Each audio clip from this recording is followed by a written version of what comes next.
Greetings, community, and welcome to NCBD Comics and another edition of Kevin's most anticipated reads tomorrow for New Comic Book Day, 12/18/2024.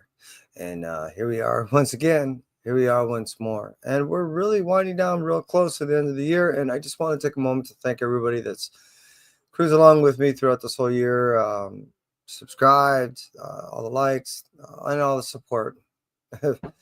I truly appreciate you, and I appreciate you coming on through. All right, it's enough with all the mushy stuff and all the talk. Let's get into the books that we're here all to talk about. All right, let's start off over at IDW and talk about TMNT. Teenage Mutant Ninja Turtles issue number 5 by Jason Aaron is probably one of the more books that I've been looking forward to of the series. This allows us to go ahead, now that we've introduced the 4 main characters, along with the sub characters that are yet to be, fully fleshed out. This, in my opinion, is we're really going to go ahead and start engaging into the story thus far. We've got introductions of the characters and kind of what's been going on in their lives leading up to them essentially coming back together. This has been enjoyable and it's been interesting. This has been something different that I really been thinking is kind of truly different from how all the other turtle stories have been told thus far. So for me, this has really been interesting and nothing else. A nice take on a new reboot to an old favorite. So Teenage Mutant Ninja Turtles by IDW issue number 5 coming out to you and me on 12/18/2024. Moving on from that, let's talk over at the Image side, and Image Comics is going to go ahead and bring us G.I. Joe issue number 2, and this is going to build upon something that was very, very impactful as far as an introduction to G.I. Joe, and it's not only in its first issue, but how it ended its first issue was taking many not only by storm, but kind of blew a lot of people's minds. See what I did there? So I really am enjoying not only this introduction, but I'm curious to see where they lead from here, because G.I. Joe really, I guess, is cementing in now what we're going to get of the Energon universe. Plus, we also get a couple introductions in this issue. So it should be pretty cool. Moving on from the G.I. Joe, let's talk about the Horizon Experiment, the Mother Effin' Monsters. Now, this is a one-shot, issue number 1. And it's a story about Brooklyn kids stumbling across a bunch of frat boys that are demon worshippers and essentially are trying to rule the world in the most cruelest and ruleliest means possible. Is the only way I guess I can describe what we're going to be receiving in this tale. This is a story of just being at the wrong place at the wrong time, but are they really when it comes to actually possibly saving the earth? So I am looking forward to this Horizon Experiment, Mother Effin' Monsters, issue number 1, one shot, just if nothing else, to be something a little bit different that I've been reading thus far. Moving on from the Image side, and let's talk about Marvel Comics, because they're going to give us an ongoing series of Wolverine, issue number 1. I don't think any of us really expected the popularity of this cover to turn into a decent story, to turn into an ongoing series. I think initially the Wolverine with flaming, adamantium and the sub story of a kid that it was brought back and essentially gotten rid of again, God, it seemed redundant.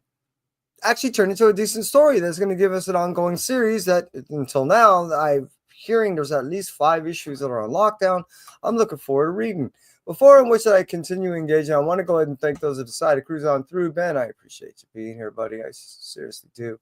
Hi, Christina. I hope all is well. My God. Seriously? Brother, I appreciate you being here, man. And everyone else say, that cruise up. Wow, there's a lot of people that decided that I just got flooded. Thank you, everybody. I really don't know what to say. Happy holidays. And I appreciate you being here. So again, Wolverine issue number 1 coming out to me on 12/18/2024. Should be a rather interesting story starting from here and going forward. Moving on from that, let's talk about Blood Hunters issue number 5. As I was saying, Wolverine issue number 1 is the start. Blood Hunters issue number 5 is an ending. This to me was one of the more interesting stories that grew out of the Blood Hunt storyline, and it does give us still some touching on symbiote stuff that also directly relates to things that are residual effects from the Blood Hunt series. So, is it a necessity? No. Was it fun? Absolutely. I really had an enjoyable time reading this so far, and I'm looking forward to a nice, needy, tidy little, bow for the season to be tied onto this great, decent story thus far. So again, Blood Hunters issue number 5 is definitely one that I'm looking forward to. Moving up now, let's talk about Immortal Thor issue number 18. This has been one of those series that I've also been enjoying really extensively, in the sense of I was never really that much of a Thor fan before, and it really reeled me in. I've been reading everything from 2018 or so far from all the Thor series, and it kind of does this depending on who's telling it and how it's being told. What I really enjoy about this is it gives us a story that seemed like it kind of tidy up all the things that have been told to us and seem like kind of just loose ends. Not only tidied up those loose ends, but it's been giving us a pretty good story thus far, and I've been really enjoying it. Especially it's more of an introspection story for Thor and how he's contending and dealing with all these seemingly possibilities that are turning into absolutes. And I've been really digging the gravity of his choices and what they mean for the future of the Marvel Universe. Moving out from Thor, issue number 18, let's talk about Spectacular Spider-Man, issue number 10. This is another one that I really been not expecting that I would enjoy as much as I do. I bought it because I both love Miles. Hey, how you doing, Jack? And I both love Peter. But when they get together and it seems like these two work so seamlessly, awesome. the little quips, the little jokes, the villains that they come across, and the storylines that have been told so far have really been seamlessly entertaining. I can't put this one down, and I really have been shedding a lot of my, I don't know, series and some of the stuff that I really, I guess, just haven't had time to read. So I've been cutting it out of my regular reads. I, at one point, was reading 90 titles in a month, so I'm trying to knock that down. And fortunately, Spectacular Spider-Man is making the cut. So issue number 10 is definitely one of my most anticipated reads. Now, moving on from that, let's talk about Ultimate Spider-Man, issue number 12. Is an introduction to the Ultimate Universe that we're getting to this impending doom that we know that we're going to have the Maker coming in. This has been one of the more solid stories that have been told so far, and we're getting all these new introductions, characters that we've been seeing in the past, been told in a quite different way. We have characters that we've grown to know that are gone, that we've grown to love as a part of the staple of this universe. And I really am enjoying the series so far. I can't put this one down. And to me, it seems like this reverse time clock ticking of an inevitability of coming. We know the Maker's coming. We know a lot of things are happening. And we know that what we're building upon is all these new superheroes that are supposed to be going to defend us from this impending doom. I can't put this one down. This one has just been, I really been looking forward to this, and it almost made my most anticipated read. However, being that I didn't, it doesn't mean that it's that far behind my Blue Light Special.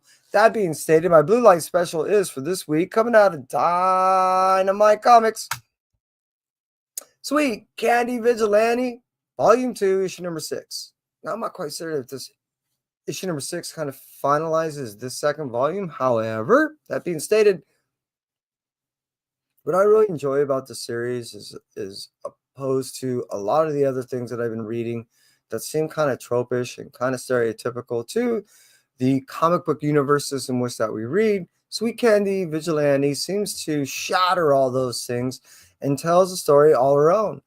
Being the daughter of the Candy Man and trying to do good in her own right, and by means that are not necessarily conventional, what really I gravitate towards the story is for the reasoning that it isn't conventional.